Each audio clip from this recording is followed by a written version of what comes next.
Let's take a look at how to create a quest system with triggers just for entering areas.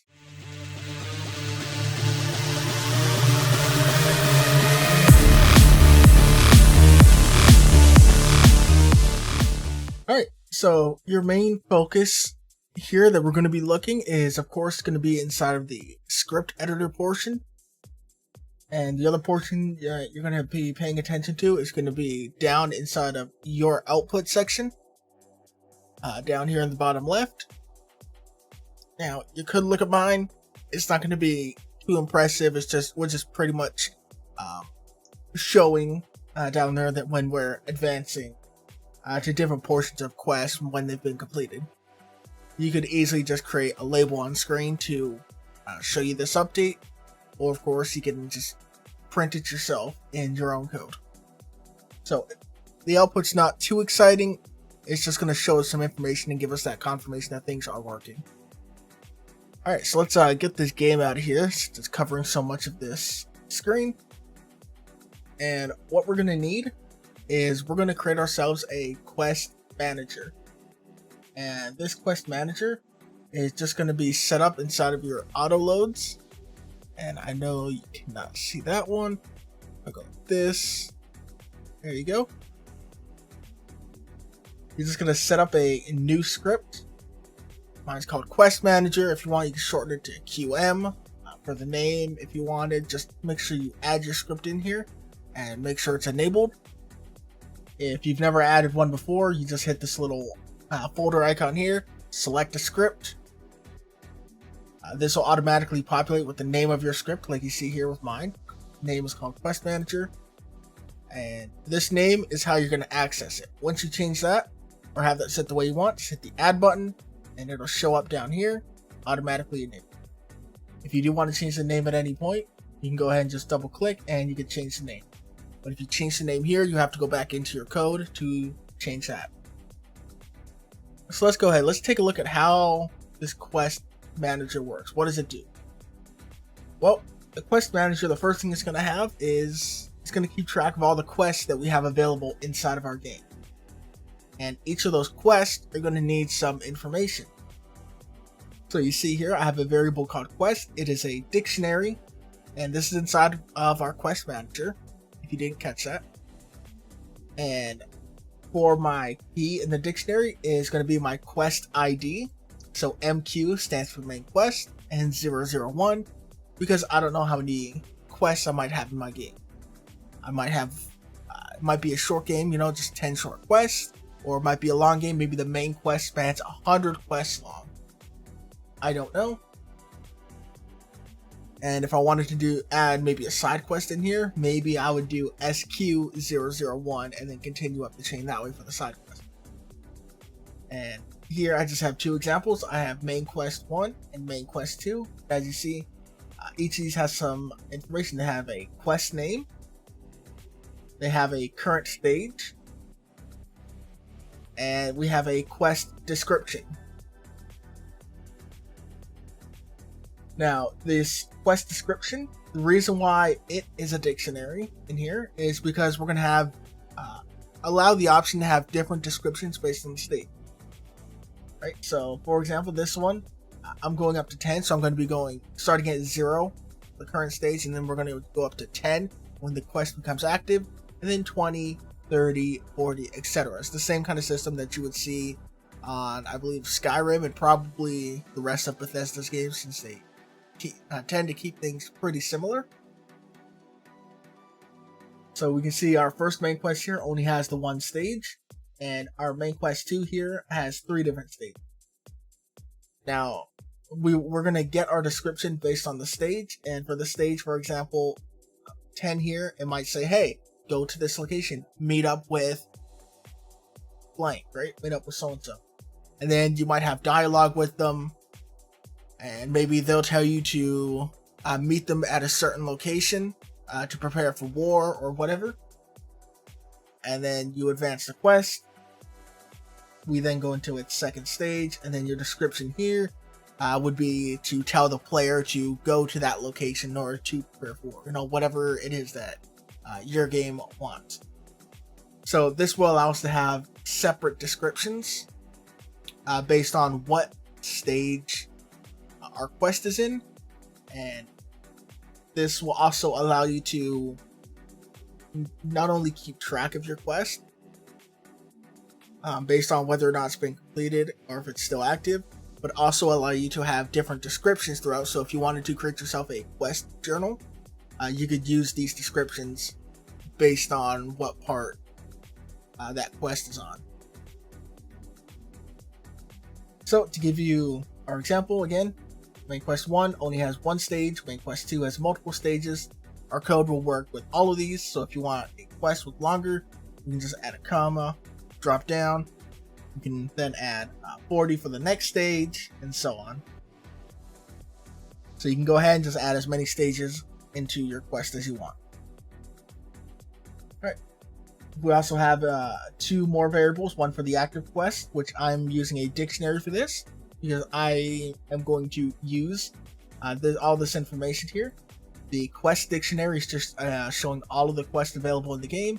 Active quests are going to be the quests that I would show and use information for when it comes to something like my quest journal.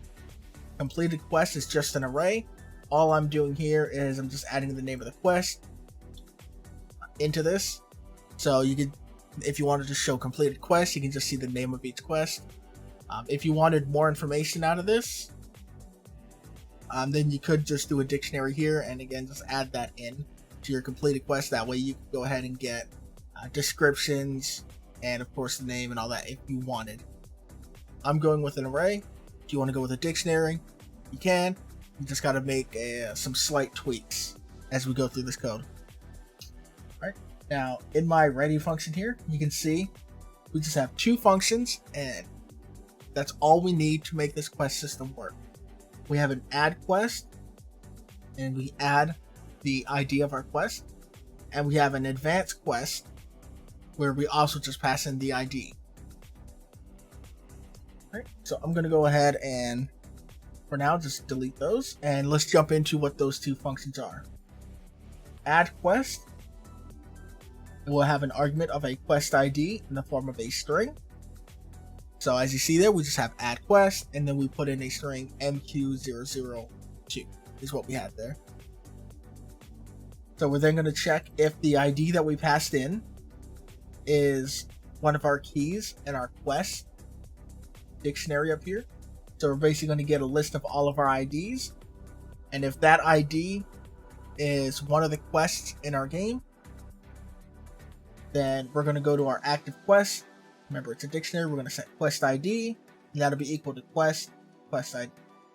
So basically, we're going to take all of this, and we're going to copy all of that information into active quest. So every time we add a quest in our active quest dictionary, it's going to go like that, and then we'll add a second quest at some point in our game, and it'll go like that.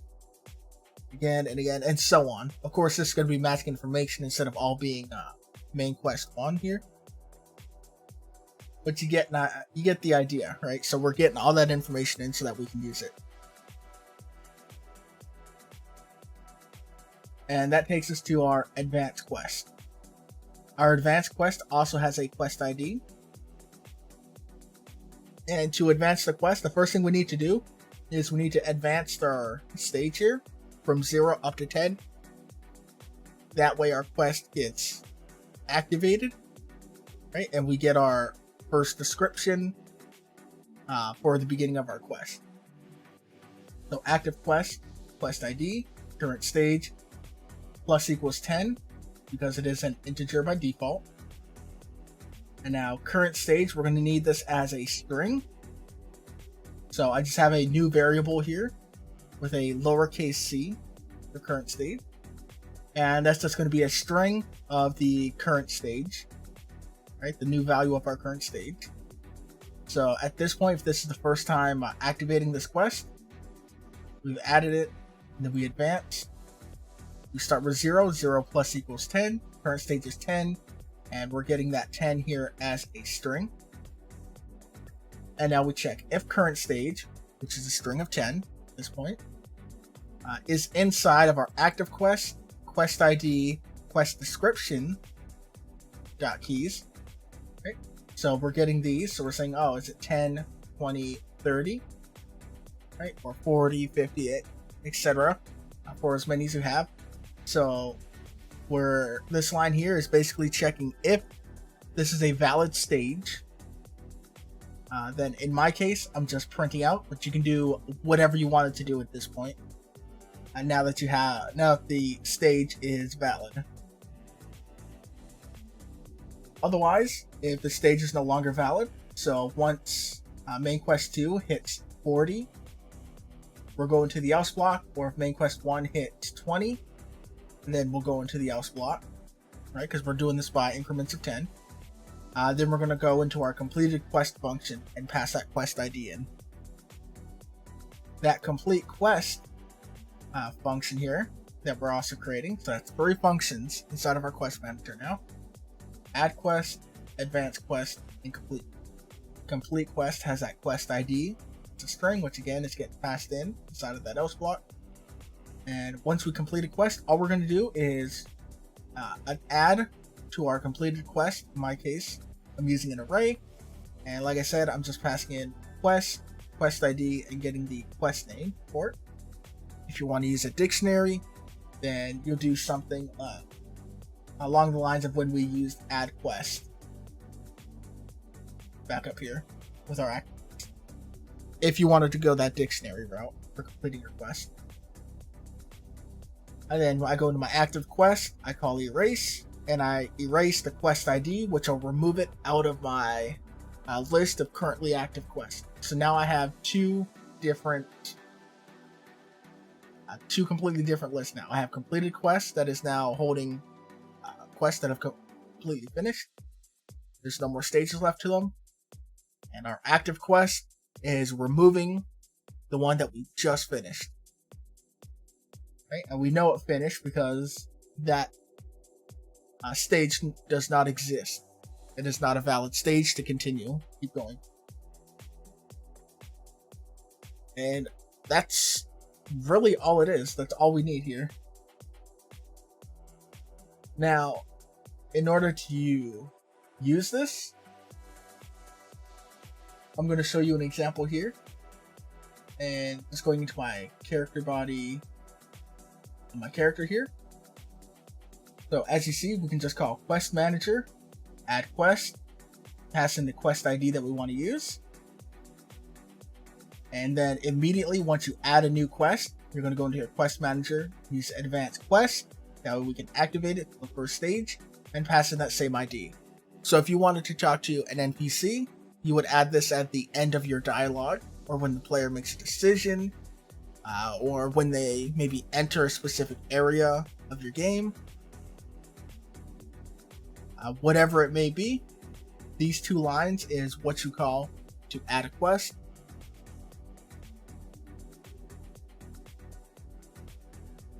And in my case here, what I'm doing is I have a little area.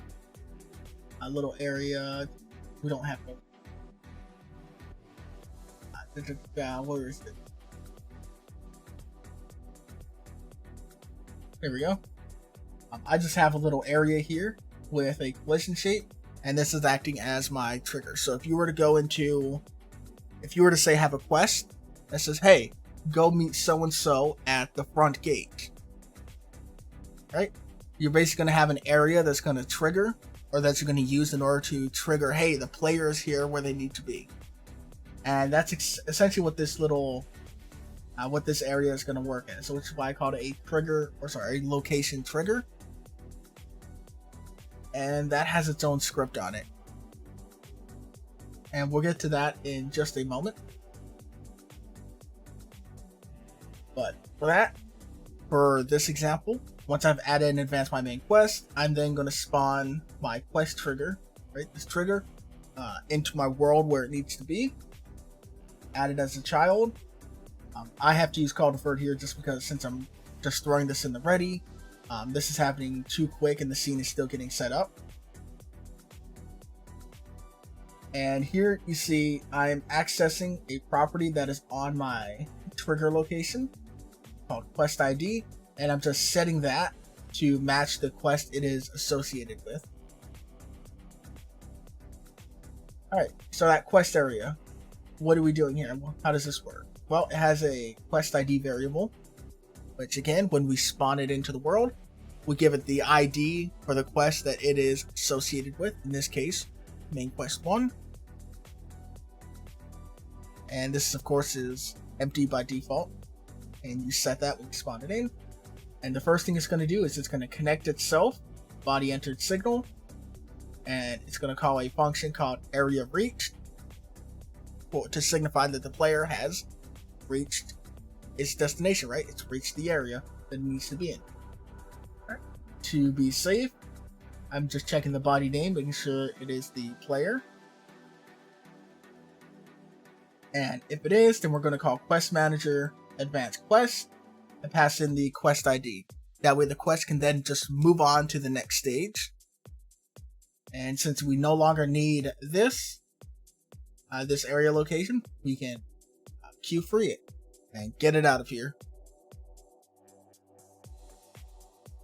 So if we were to run this and run the proper scene, our little town, and you'll see down in the output, let's go to my player here so we can get a better look. We've added our quest and we've advanced our quest, and that is printing out because in our quest manager, remember when we used advanced quest, if the key, right, if it's an active stage inside of the quest that we have activated that we're advancing, we're just printing out that description for that stage. And here I have my debug area showing, so you can see here on the left between my trees here at the end of the path, I have that location trigger that activated, and it's there. And I'm going to go touch it. Once I touch it, it's going to disappear, and I don't think it's printing out in this, no, because we're going to jump straight into complete quest. But you're going to see the trigger disappear and activate. Boom, it's disappeared. And we can see, you can see down in that output, because in complete quest, I'm printing out that all my quests, right? My entire array. So you can see that quest that we had is been added into our quest completed array. And to show you that that is indeed working, we haven't put anything inside of that list. So if I go to character body, and if I were to disable those, and you can do that with just Control K, automatically comment on the line. So if I go ahead and run that, we can see that list is, or that area is not there.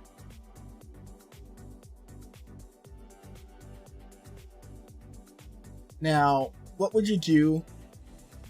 I'm going to give you a quick example because I'm sure this is running on long. Yeah, 18 minutes. So I'm just going to show you a quick example here. I've added in a journal. A journal here, it just has an item list up top, item list at the bottom. This way I can show my active quest at the top, completed quest at the bottom. And I'm using an item list because we have access to also use icons. So if you want to have an icon associated to each item or each quest name, you can add that information into your quest. That way you can have that icon to display in here as well.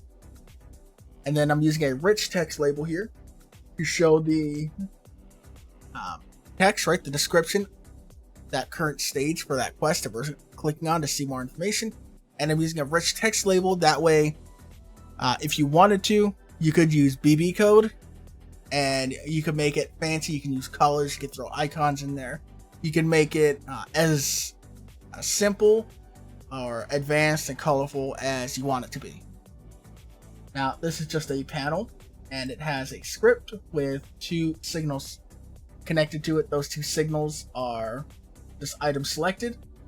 The script that I have on my journal just has one function, update journal, and then our two item selected functions here from our signal. Alright, so update journal. First thing I'm going to do is I'm going to clear out my quests just in case. That way we don't get any duplicates whenever we update. And then we're going to check if our quest manager active quest, and we'll get the keys, and then we'll use size to get the amount of keys, right? So we're basically saying if we have at least one active quest, then we're going to run into this for loop, and we're going to say, all right, well, for each of these quests that we have that are active, we're going to call add item, and we're going to add it into the item list. And of course, we're doing active quest, quest name, because remember, I is going to represent the active quest already. I'm then setting my rich text label, which will be our description, setting that text to an empty string. I'm doing this because there's actually a bug if I don't manually empty this, set it this way with an empty string first.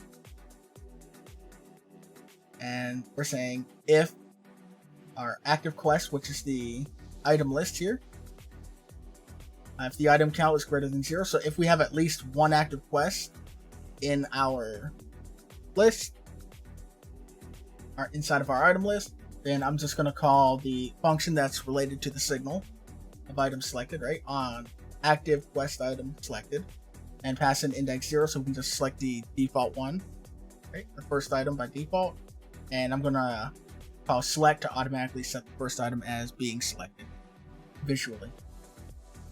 And we're going to do a similar thing with our completed quest. We're going to clear it out to avoid any duplicates, and we're going to run through a for loop. Since I'm using an array in this case, I can just use add item I to just adding the quest names.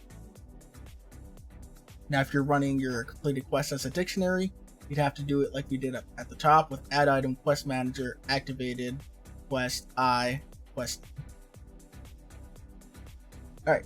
Now, when we select an active quest inside of our item list, we're going to deselect everything from our completed quest just to avoid any confusion on the player. And we're going to set the quest ID variable here to quest manager active quest keys, pass in the index. The description is just the rich text label. We're going to get the current stage as a string, just like we did inside of our quest manager when advancing. And then I'm just going to set the description text to whatever the description is inside of for that active quest. So quest manager active quest quest ID, our quest description key, and pass in the current stage. And then when they're completed, when we click on our complete quest, item selected, right?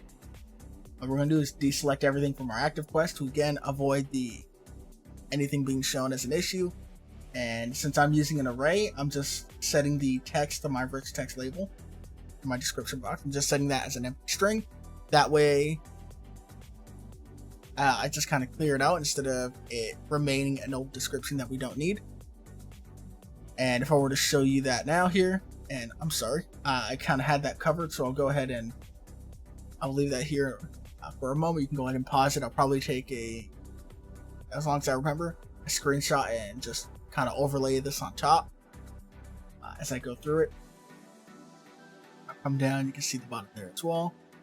Alright, now when this is running, I have this bound to when I hit my enter key, so I'm going to hit that, and we can see my quest name here. Stage 10 is my first stage of this description. That is main quest 1. If you check, that'll line up, and I'm going to cross over that line and call my advanced, and we'll see it doesn't update live there, but you could call that if you wanted to. But what I'm going to do is I'm just going to hide it again. When I bring it up again, we can see it's now down here in my completed quest as opposed to my active quest. All right, so that's just a quick coverage as well of how you could use that quest system to integrate some kind of a quest journal if you want it. Now, I said that mine doesn't update when it's live like this, but that could be easy. You could just go into your canvas layer, go into your journal, and just call update journal, and that would update, of course. But you'd have to call that from, that would be on your area trigger, right? Trigger location. And just showing you that here, that is just right here. When I press my enter key to get my journal, if my journal is being shown, I set it to false and return to exit out of this function. If my journal is not being shown on screen, I set the visibility to true so that we can now see it, and I call my update journal function. Alright, there you go. There's a quick run through on how you can create a quest system or a quest manager, keep track of your quests, and really got to get used to stopping that. But hopefully that wasn't really blocking anything there, but you'll see. But there you go. There's a quick way to go over the quest manager or quest system, as well as how you could use it to create yourself a quest journal. If that's something that you wanted to do, of course, you can make it however you want. And as I've shown you, you just need 2 lines here. Whenever you want to add a quest, add quest and then advance the quest. And then whenever you want to move on to the next stage, you just call advanced quest. Alright, so that's it. That's everything.